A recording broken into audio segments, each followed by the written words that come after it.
We did not get arrested. The cops did show up, but it was all fun and games. They were confused as to what we were doing. I'm curious to know about the Mexico climate when it comes to Bitcoin. We projected the Bitcoin logo and the money fix the world onto the Central Bank of Mexico. Are there any companies, any organizations, any people who are really championing certain elements of Bitcoin or Bitcoin culture in Mexico? They have the intent to accumulate $10 billion worth of Bitcoin over the next, I believe, 7 to 10 years or so, with that first initial big purchase being 1 billion. This license in itself is time consuming, it's expensive, and it's very difficult to attain. So I feel like that's a good transition to talk about some of the things you've done as far as actual events.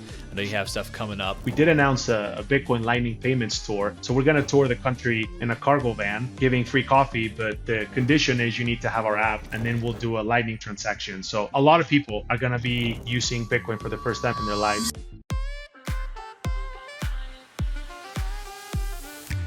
Francisco, welcome to the podcast. Hey, Josh. Thanks for having me. So I'd like to start off every single interview with a few questions that help us to get to know you a little bit better and give us some insight for our own lives. So you ready for these?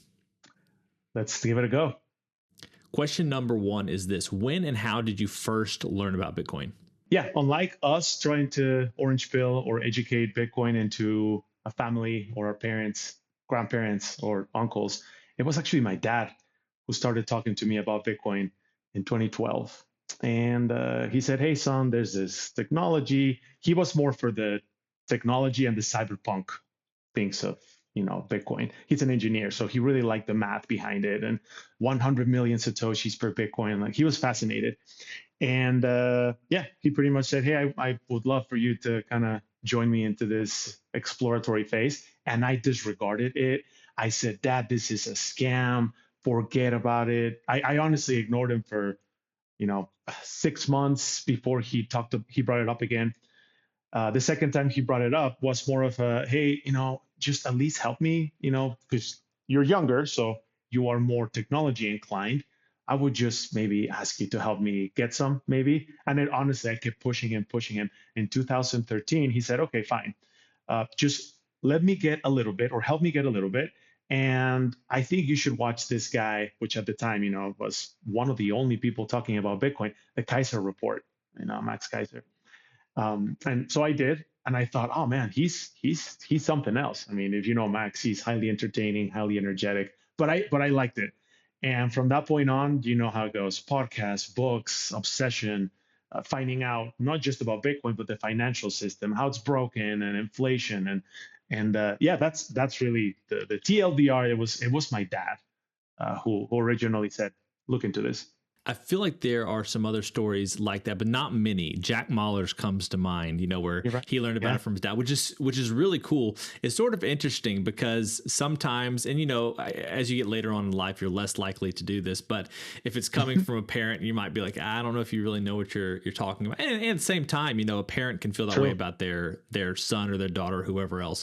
But that's really cool. True. I'm glad. Yeah, I'm glad that it's a family endeavor. Question number 2 is, what is a fact about Bitcoin that you wish everyone understood?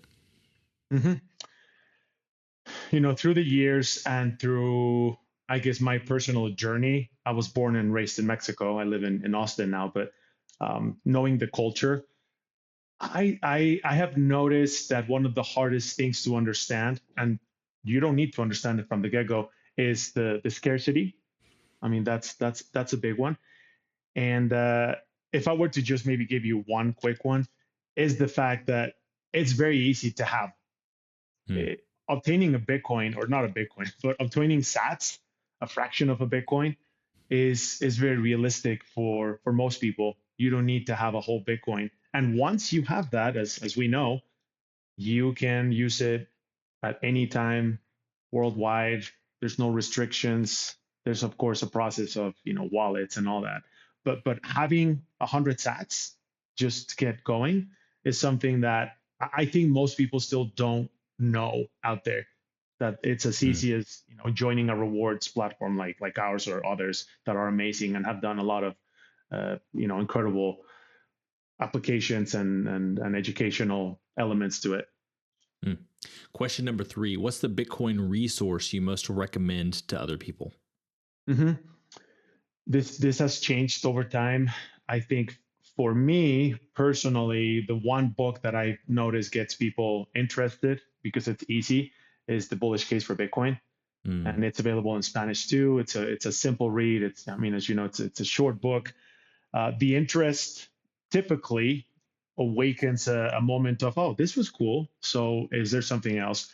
Obviously, the Bitcoin Standard by Saifedean is incredible. And as far as podcasts go, and personalities in this space, I think 2020 and 2021 Pomp was actually very good, mm, man. Like I actually don't I no longer listen to them because there's so many other people and resources, and I'm also running my own startup.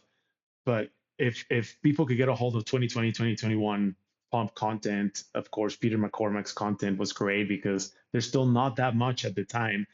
Um, yeah, and I think those two books for me are just incredibly easy to get into understanding money, and then of course Bitcoin.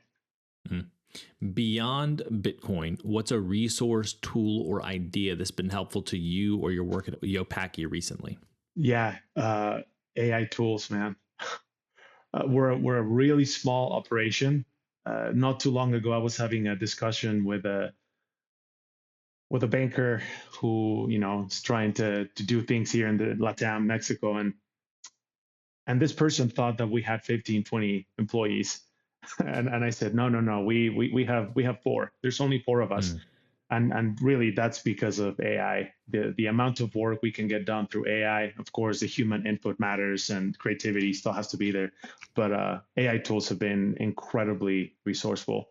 Kind of a brief excursus or kind of following up with that question. Mhm. Who do you have on your team? Like, how many people do you have on your team? And is that sufficient for the time being with AI? Whew.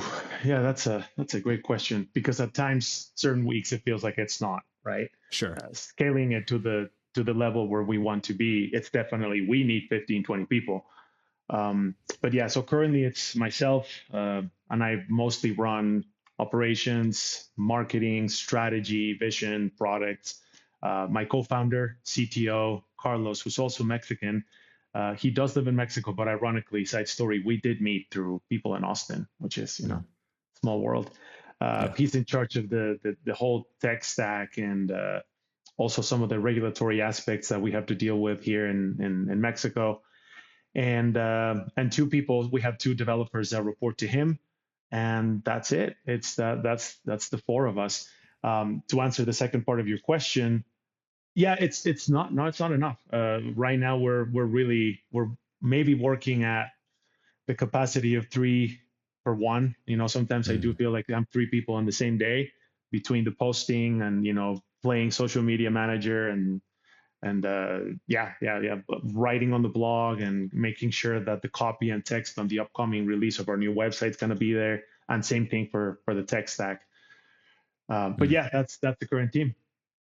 All right. So now we have our final, what we call our arbitrary but insightful question. And it's this: as a Mm. general life principle, is it better to ask why or why not?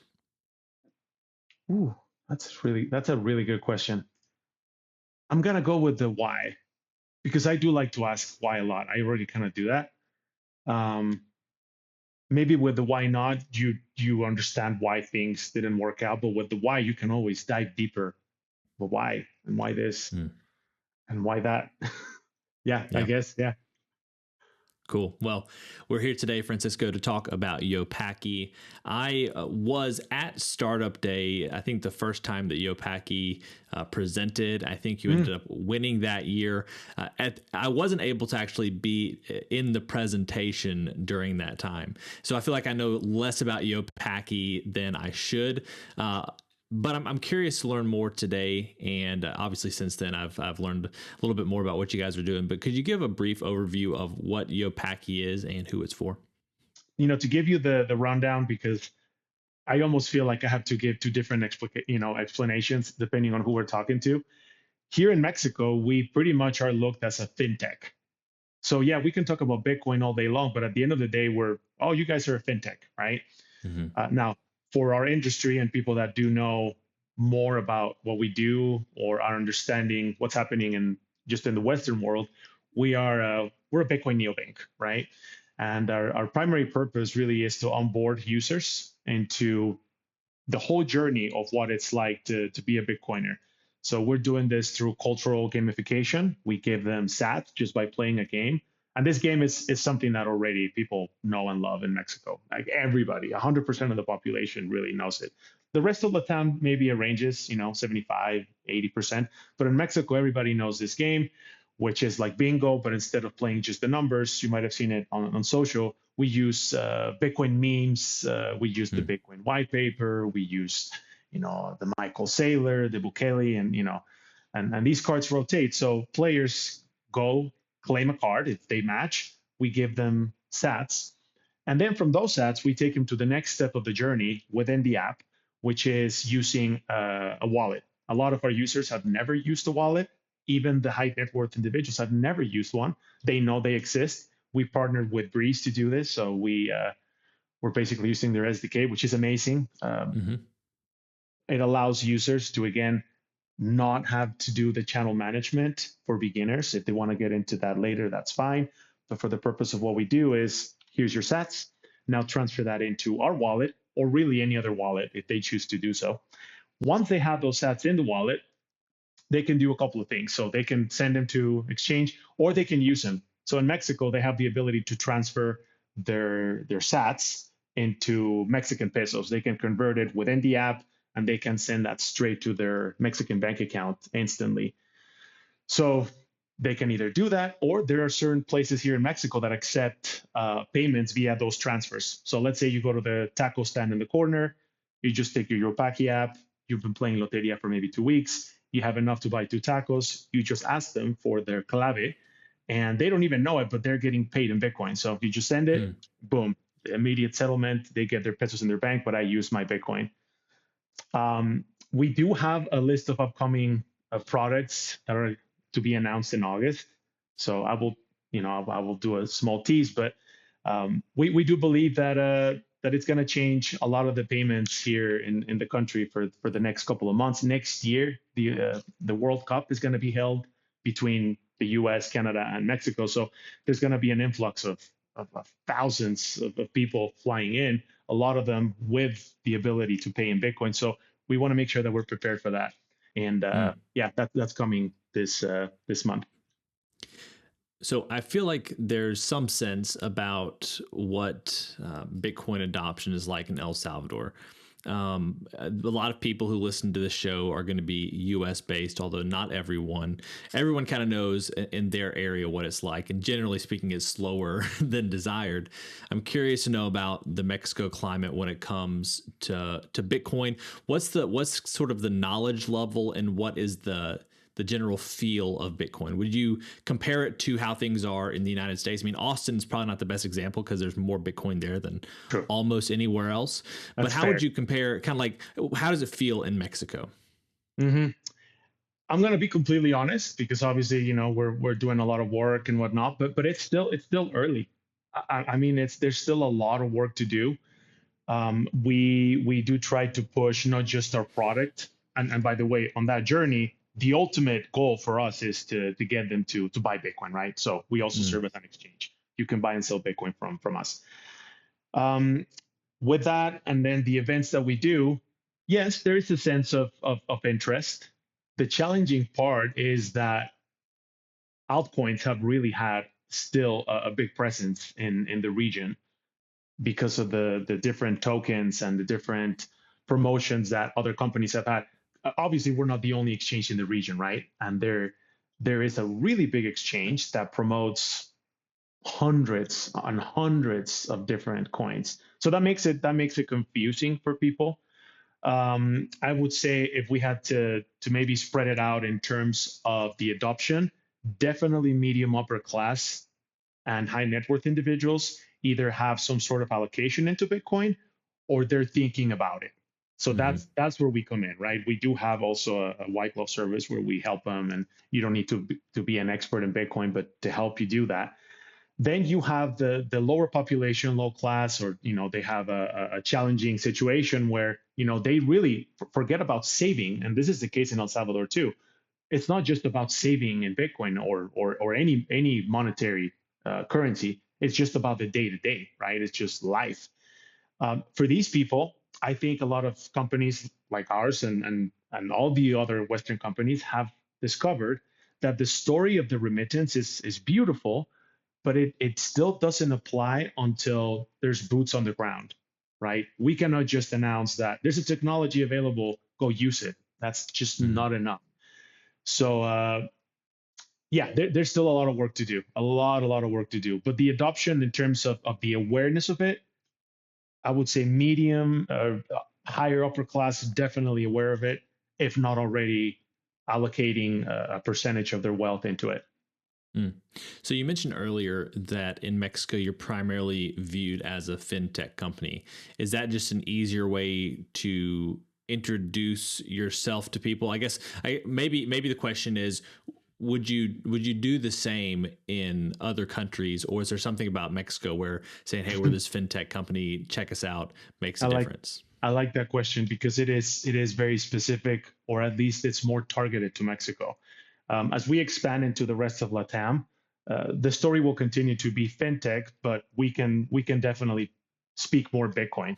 The reason why it's challenging in Mexico is because Mexico does have uh, a list of regulatory requirements that are the equivalent to the ones in New York, right? So in Mexico, there's something called a fintech license to be able to operate at full capacity and be able to offer all financial services that neobanks do, including that layer of Bitcoin, or as others even call it, just the crypto space, right? This license in itself is time consuming, it's expensive, and it's very difficult to attain. It's the closest thing to a banking license. If a new entrant were to start that process today, it really would take about 2.5 years. That's how long it takes, and that is if every check or every checkbox is completed. So this is something really interesting that happened in 2018. Like this fintech law is not a new thing. In fact, I think Mexico was one of the first countries to implement this heavy of regulatory requirements for not just Bitcoin but neobanks. It sounds like you have good relationships with banks. How has it been working with partners, for instance, to where you can go and essentially buy tacos with the Bitcoin you have in your Yopaki wallet? hmm Yeah, that's actually key. Well, fortunately, I have prior to my Bitcoin life, I did have the opportunity to develop go-to-market strategies for different startups based out of the U.S. At the time, I was living in Utah. Um, but yeah, doing that three times allowed me to create the relationships that allow us to plug into those influencers here. As we know, in most countries, there's going to be the connections that do help speed things up. And that's not to say that not anybody can do it, but it does help. In our case, it definitely has been an advantage. And I don't know if you know Carlos, but my co-founder, CTO Carlos, also has had experience working with Bitcoin exchanges in the past. So that Mm. is also extremely valuable for our offering. And we have been able to accelerate some of those things that, to be honest, it feels extremely slow. So for us, Top Builder was last year, and it feels like we've been doing this for 3 years. But Yeah. that's just the nature of things, at least in the region for now. hmm So I feel like that's a good transition to talk about some of the things you've done as far as actual events.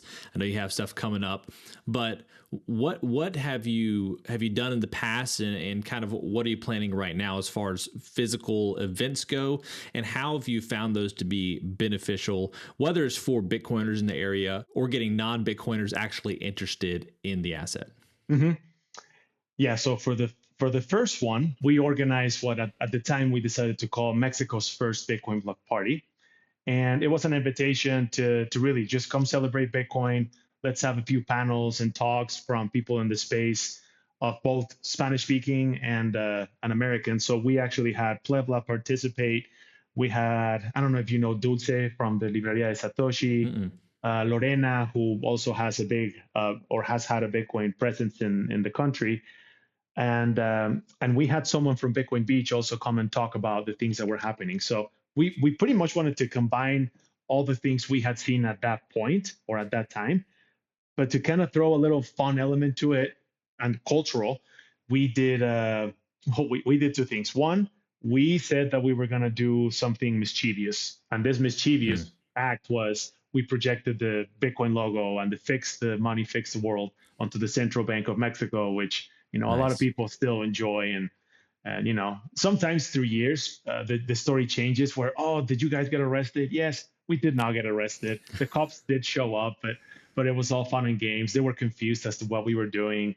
And I really think that when we did that event and the people that attended, it started a small movement in Mexico, which, now if you come to the country, it's not that small anymore. It's still not to the level that we need it to be, but it started something.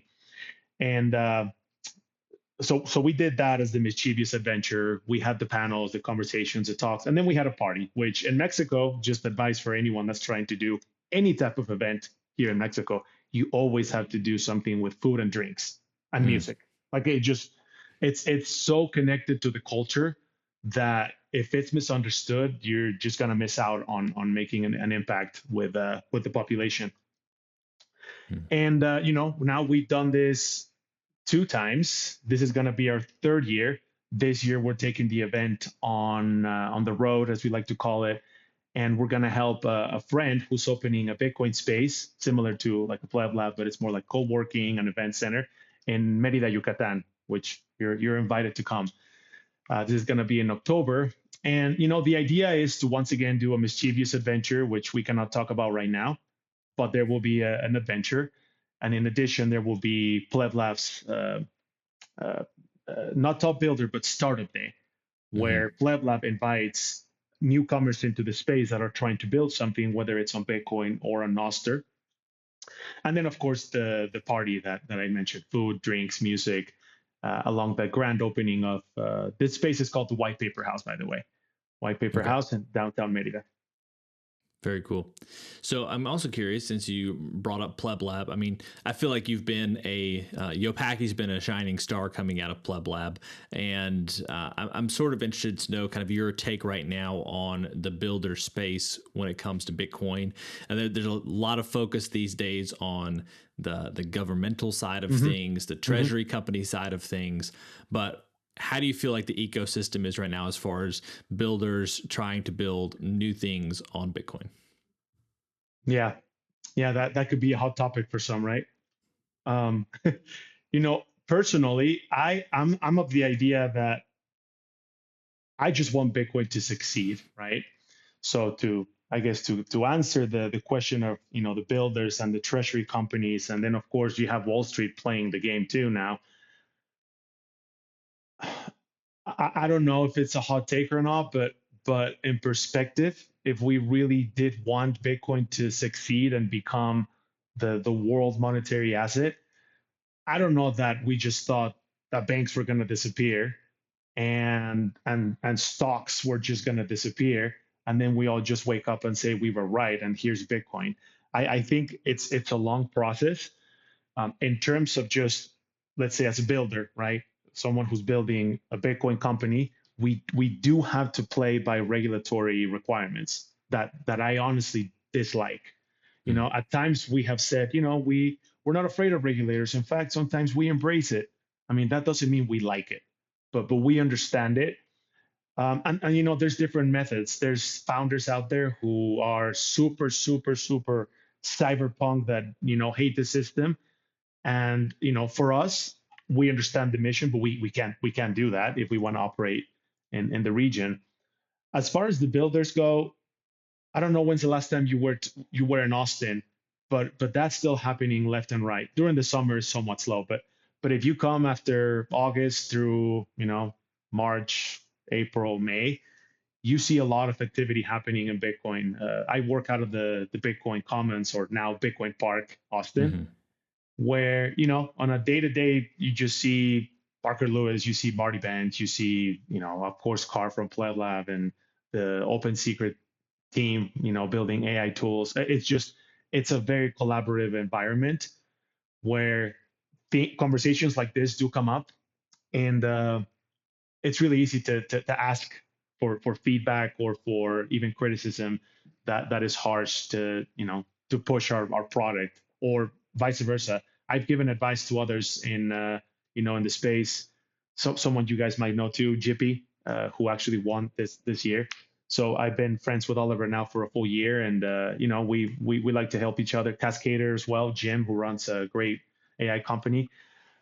Yeah, there's a lot of that, man. So that does help. Being surrounded by builders is still very important, regardless of what's happening in Wall Street and treasury companies. That's going to happen again, regardless, because that's just where Bitcoin's going to go. But on the flip side, we just have to focus on our thing. Are there any things that you feel like need to be built? Obviously, Yopaki's up there, right? But I'm saying, like, when you look out there and you're thinking to yourself, where are those open spots, those places where people should be building or could be building, and it would be very beneficial? Does anything like that come to mind? That's a great question. Oh man, that's a great question. To be honest, I haven't spent a lot of time because I've been so focused on what we're doing. Sure. And I do see a lot of other cool tech happening. Um, yeah, if I think of something, I'll come back to that one. That's Sure. great. Yeah. Yeah, and it's when your head's down, that's it's a little harder to be aware of things like that. And if it were a good enough a good enough opportunity, you might pursue it yourself. But at the same time, I think it's always just interesting. It's like sometimes in the process of building something at the same time, you run into a wall and you're like, I wish there were this product or this service that would help me in building my own. That said, I totally get, heads down, and nothing may be coming to mind. I think the other thing might be, going back to the idea of treasury companies. In Mexico, are there any companies, any organizations, any people who are really championing certain elements of Bitcoin or Bitcoin culture in Mexico? Obviously, you're doing your part, but I'm just wondering about who are the others who are doing some of these things as well. That's a great question. So far, no one has really stepped up to that role besides. I'll give you one that's really public. A figure is Ricardo Salinas. I know it fluctuates between third and fourth, or sometimes second, but let's just say third. He's the third largest or the third wealthiest Mexican, and he has a conglomerate of institutions. He owns a bank, right? Just to get going, he owns a bank. He owns one of the largest media companies in the country. He owns an infrastructure of retail stores that is distributed throughout the entire country. Soccer teams. The guy is plugged into every major, I guess, cultural piece of day-to-day life. He is a huge proponent of Bitcoin, and he himself, I believe, has said that he continues to increase his holdings, but has not officially made an announcement like, oh, we're going to start a treasury company, or Grupo Azteca, which is the head company, is going to go in this direction. So he would be the best candidate. Besides him, there is a group that is the largest hotel chain group in the region, Murano. I think last week was it? They announced they have the intent to accumulate $10 billion worth of Bitcoin over the next, I believe, 7 to 10 years or so, with that first initial big purchase being 1 billion. So that, whether that's happened already and, OTC, or it's about to be announced, that's a big move. But besides these two, you would think that someone like Carlos Slim, who also owns a lot of infrastructure in the country, would make that big step. Wealth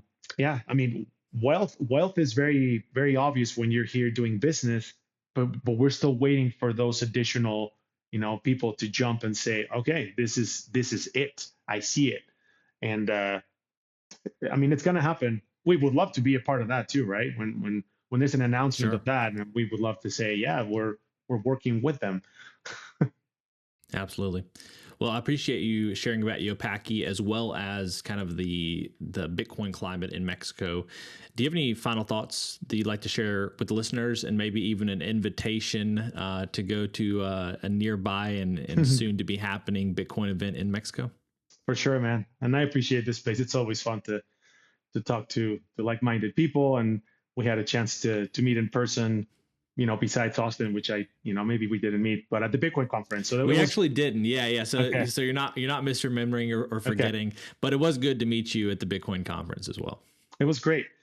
If I were to, the invitation really is to continue sharing. Right now, we do have a game that is really easy to play, even for non-Bitcoiners.